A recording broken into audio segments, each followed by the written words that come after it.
नमस्कार, सुबह 9 बजे की खबरों में आप सभी का स्वागत है। मैं हूं नीलू। करते हैं खबरों की शुरुआत बीजेपी की यात्राओं के साथ। बीजेपी पूरे प्रदेश में 6 बड़ी यात्राएं निकालेगी। सभी 403 विधानसभा सीटों पर ये यात्राएं निकलेंगी। सीएम योगी खुद यात्रा की अगुवाई करेंगे। दोनों डिप्टी सीएम केशव मौर्य और दिनेश शर्मा भी बीजेपी की यात्रा की अगुवाई करेंगे।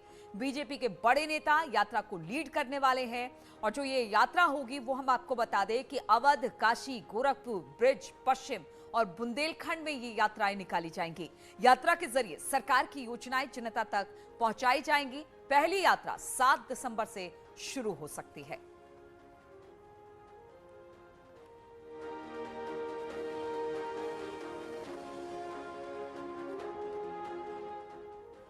और आज से अखिलेश यादव 3 दिन के बुंदेलखंड दौरे पर रहेंगे। एसपी अध्यक्ष इस दौरान बुंदेलखंड में विजय यात्रा के जरिए चुनावी जमीन मजबूत करने की कोशिश करेंगे। विजय रथ यात्रा आज बांदा और महोबा में रहेगी, फिर अगले 2 दिन ललितपुर और झांसी में, यानी कुल 4 जिलों में विजय रथ यात्रा निकाली जाएगी। और अखिलेश यादव इस दौरान जनसभाओं को भी संबोधित करेंगे। तो लगातार यात्राओं का दौर प्रदेश में अब शुरू हो चुका है। जैसे जैसे चुनाव नजदीक आ रहे हैं, सभी पार्टियां कमर कस चुकी हैं और जनता के बीच जाने के लिए प्लान उन्होंने तैयार कर लिया गया है। अब इसके लिए उन्होंने यात्रा का सहारा लिया है। चाहे बीजेपी की बात की जाए, वो विजय रथ यात्रा निकालने जा रही है। 7 तारीख से बताया जा रहा है कि इसकी शुरुआत हो सकती है। वहीं अखिलेश लगातार यात्रा पर निकले हुए हैं।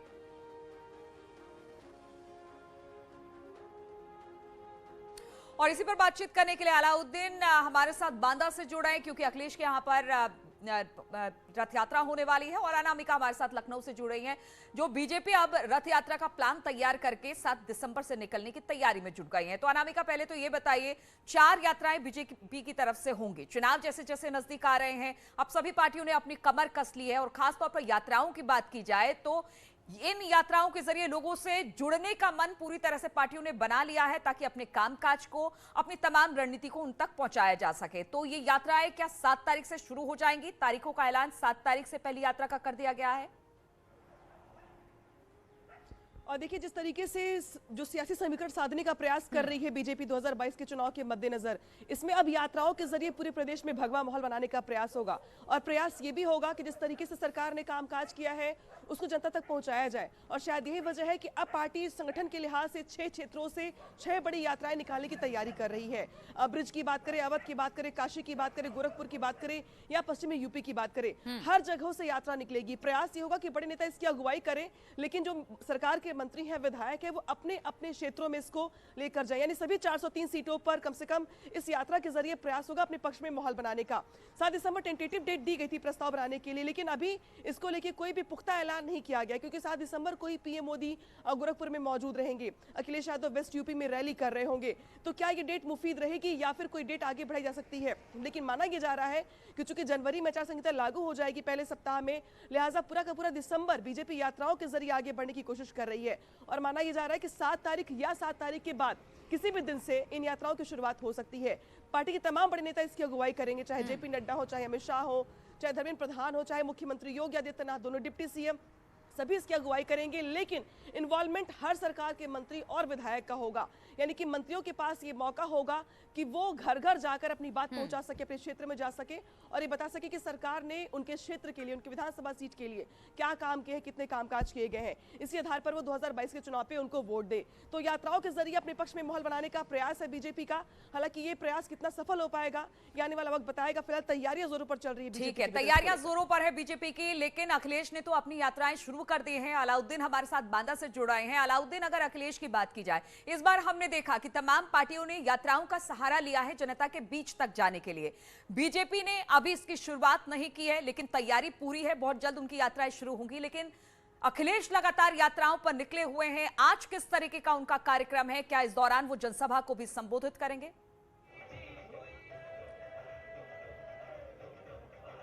न्यूज 18 की टीम देखिए बांदा में मौजूद है, ग्राउंड जीरो पर, जहां जनसभा उनकी होनी है। पहली 11:40 का समय है।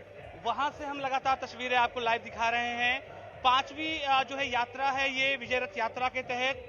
इस यात्रा में वो महोबा जो है जाएंगे महोबा तक यहाँ से सफर तय करेंगे।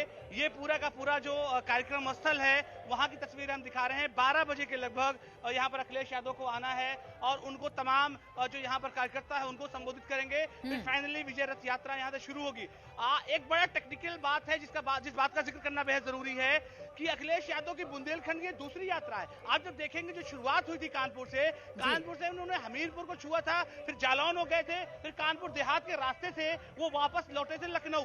तो 5वीं जो विजय रथ यात्रा है उसमें एक बार फिर से पूरे बुंदेलखंड को उन्होंने शामिल किया है, यानी अब झांसी और चित्रकूट दोनों मंडलों के चारों जिलों को उन्होंने शामिल किया है। तो आप ये बात मान के चले कि समाजवादी पार्टी बुंदेलखंड में खुद को और ज्यादा मजबूती देने के मकसद से लगातार यहाँ पर आ रही है और इस यात्रा के मकसद से लगातार वो लोगों को जोड़ने की कोशिश करेगी। तो 5वीं जो सबसे बड़ी यात्रा है वहां से लाइव तस्वीरें हम दिखाने का मकसद भी यही है कि जिस तरह से अखिलेश यादव लगातार लोगों को जोड़ने की कवायद कर रहे हैं उसके तहत कल वो ललितपुर में एक बड़ी जनसभा को भी संबोधित करेंगे और परसों के दिन झांसी जिले में, पूरे झांसी जिले में सघन दौरा उनका होना है। बिल्कुल, तो मिशन बुंदेलखंड पर अखिलेश आज से इसकी शुरुआत करेंगे और अब तमाम पार्टियां जनता के बीच इन्हीं यात्राओं के जरिए जाने का प्लान तैयार कर रही है। बहुत बहुत शुक्रिया आप दोनों का हमारे साथ जुड़ने के लिए। और अब बात सीएम योगी के दौरे की, तो अयोध्या दौरे पर आज सीएम योगी रहने वाले हैं। अयोध्या में सीएम महर्षि वेद विज्ञान विद्यापीठ के कार्यक्रम में शामिल होंगे। सीएम विद्यापीठ में चल रहे विष्णु महायज्ञ की पूर्णाहुति में शामिल होंगे। सीएम 11 से 12 बजे के बीच अयोध्या पहुंचने वाले हैं।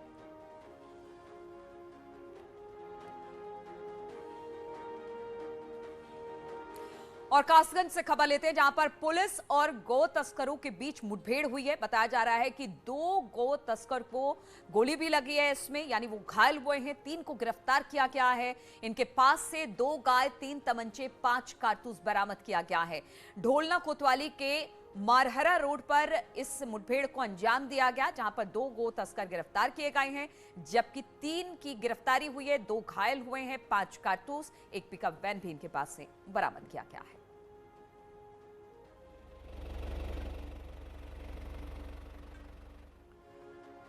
और पेपर लीक केस में बड़ा एक्शन हुआ है। संजय उपाध्याय गिरफ्तार कर लिए गए हैं। सचिव परीक्षा नियामक प्राधिकारी हैं जिन्हें गिरफ्तार किया गया है। उत्तर प्रदेश टीईटी का पेपर लीक हुआ था और इस मामले में अब एक बड़ी कार्रवाई संजय उपाध्याय की गिरफ्तारी के बाद। तो संजय उपाध्याय गिरफ्तार कर लिए गए। हम आपको बता दें, पेपर लीक केस में बड़ा एक्शन हुआ है। संजय उपाध्याय गिरफ्तार किए गए हैं। सचिव परीक्षा नियामक प्राधिकारी, बताया जा रहा है कि जो भी टेंडर दिए गए थे इनकी तरफ से दिए गए थे और नोएडा एसटीएफ की पूछताछ के बाद इनको गिरफ्तार किया गया है। एक बड़ी गिरफ्तारी कही जा रही है। हम आपको बता दें, उत्तर प्रदेश टीईटी का पेपर लीक हुआ था जिसमें लगातार गिरफ्तारियां हो रही है।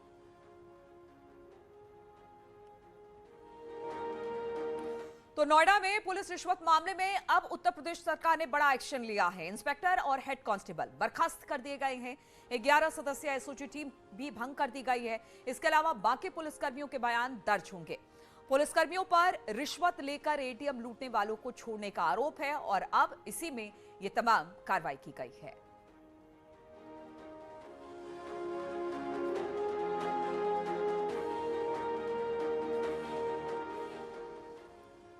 और अब खबर हरदोई से लेते हैं, जहां के शाहबाद कोतवाली इलाके में शादी में आए एक मासूम बालक के साथ अपहरण की कोशिश की गई। शादी के वेन्यू के एक मैरिज हॉल में मासूम एक युवक के साथ कमरे में बंद मिला।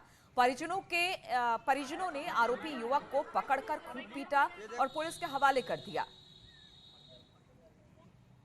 तो परिजनों ने इस व्यक्ति को पकड़ा है। बताया जा रहा है कि एक छोटे बच्चे के अपहरण की साजिश रच रहा था। एक ही कमरे में ये दोनों मिले, जिसके बाद इसे पकड़ा गया और इसकी पिटाई भी हुई।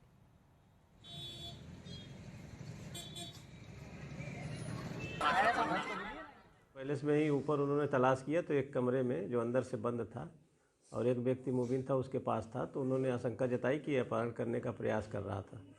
इस पे जो है पुलिस को सूचना दिया, पुलिस मौके पर पहुंची और उसको पकड़ के ले आई है और सुसंगत धाराओं में अभियोग पंजीकृत किया गया है और उनको जेल भेजा जा रहा है। और गाजियाबाद में लोगों का हंगामा, ट्रैक्टर में लोगों ने लगाई आग। ट्रैक्टर की टक्कर से बच्ची की मौत, मतलब बच्ची घायल हो गई थी। ट्रैक्टर के ड्राइवर के साथ मारपीट। हादसे के बाद लोगों का हंगामा देखने को मिला है। गाजियाबाद के लोनी इलाके की घटना बताई जा रही है। तस्वीरें हम आपको दिखा रहे हैं। यहां पर लोगों का हंगामा देखने को मिला है। एक ट्रैक्टर में आग लगा दी गई। बताया जा रहा है कि इस ट्रैक्टर ने बच्ची को टक्कर मार दी थी, जिससे वो घायल हो गई थी। ट्रैक्टर के ड्राइवर के साथ मारपीट भी वहां पर मौजूद लोगों ने किया है और हादसे के बाद लोगों का हंगामा देखने को मिला है। गाजियाबाद के लोनी इलाके की यह घटना बताई जा रही है, जहां पर एक ट्रैक्टर ने बच्ची को टक्कर मारी, बच्ची घायल हुई। इसके बाद उस ट्रैक्टर को आग के हवाले कर दिया गया।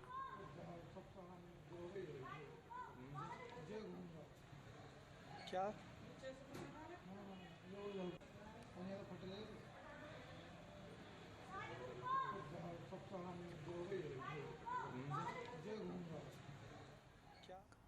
और गाजियाबाद में लोगों का हंगामा देखने को मिला है। ट्रैक्टर में लोगों ने लगाई है आग। ट्रैक्टर की टक्कर से बच्ची घायल हो गई थी, जिसके बाद यह सब कुछ हुआ। अब बढ़ते हैं अगली खबर की ओर। सहारनपुर की बात करते हैं, जहां पर एक अस्पताल में महिला मरीज की मौत के बाद परिजनों ने जमकर हंगामा किया है। परिजनों ने डॉक्टर्स पर इलाज में लापरवाही बरतने का आरोप लगाया। परिजनों का कहना है कि एनेस्थीसिया के ओवरडोज देने की वजह से मरीज की मौत हुई। अस्पताल में परिजनों का हंगामा बढ़ता देख ज्यादातर स्टाफ वहां से भाग गए। मौके पर पहुंची पुलिस ने एक डॉक्टर को हिरासत में लिया है और इस मामले की जांच अब की जा रही है। पथरी का ऑपरेशन था, हर से बिल्कुल कोई ऐसा वो नहीं था। अपना तैयार हो के घर से यहाँ आई, मैंने कहा कि मेरा ऑपरेशन होना, बस मैं अपना अकेली आई, बहन दूसरे रिक्शे से आ गई और इन्होंने पता नहीं क्या उसका ऑपरेशन होने से पहले बस इंजेक्शन क्या लगाया, बीपी लो या लो, फिर वो कर दिया और वो सब मार दी। हमें अंदर नहीं आने दिया, ये कह रहे थे 4 घंटे से हम बाहर बैठे, आईसीयू में लेके जाएंगे, आईसीयू में भी नहीं ला रहे, यहाँ कुछ भी नहीं है। कितने बजे लेकर आए? हम यहाँ से कोई ऐसे 1 बजे 12:30 1 बजे ले गए। और रुकेंगे यहाँ पर छोटे से ब्रेक के लिए, तुरंत लौटते हैं।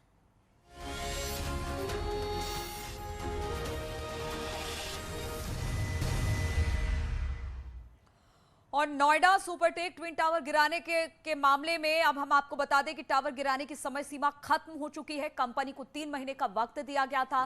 30 नवंबर तक सुपरटेक ने 2 एजेंसियों के नाम भेजे थे। सुपरटेक ने और 6.5 महीने का वक्त मांगा। प्राधिकरण सुप्रीम कोर्ट को जल्द सौंपेगा स्टेटस रिपोर्ट। तो आज तारीख खत्म हो गई है, क्योंकि इससे पहले सुपरटेक से मांगा गया था कि इस ट्विन टावर को गिराना है तो आप कुछ कंपनियों के नाम दें, लेकिन अब 3 महीने का वक्त कंपनी ने और मांगा है, क्योंकि आज वक्त खत्म हुआ है। 30 नवंबर को सुपरटेक ने 2 एजेंसियों के नाम भेजे थे। सुपरटेक ने और 6.5 महीने का वक्त मांगा है। अब इसको लेकर प्राधिकरण जो है वो सुप्रीम कोर्ट को जल्द अपना स्टेटस रिपोर्ट सौंपने वाला है। तो खबर आ रही है ट्विन टावर गिराने के मामले में। टावर गिराने की समय सीमा आज खत्म हो रही है। कंपनी को 3 महीने का वक्त दिया गया था, 3 महीने की अवधि खत्म हो चुकी है। 30 नवंबर को सुपरटेक ने 2 एजेंसियों के नाम भेजे थे। सुपरटेक ने और 6.5 महीने का वक्त मांगा है। अब इसको लेकर प्राधिकरण सुप्रीम कोर्ट में जल्द अपनी स्टेटस रिपोर्ट सौंपने वाला है। तो इन तमाम खबरों के साथ इस बुलेटिन में फिलहाल इतना ही। रुकेंगे छोटे से ब्रेक के लिए, लेकिन ब्रेक के बाद भी लगातार खबरों का सिलसिला यहां जारी है।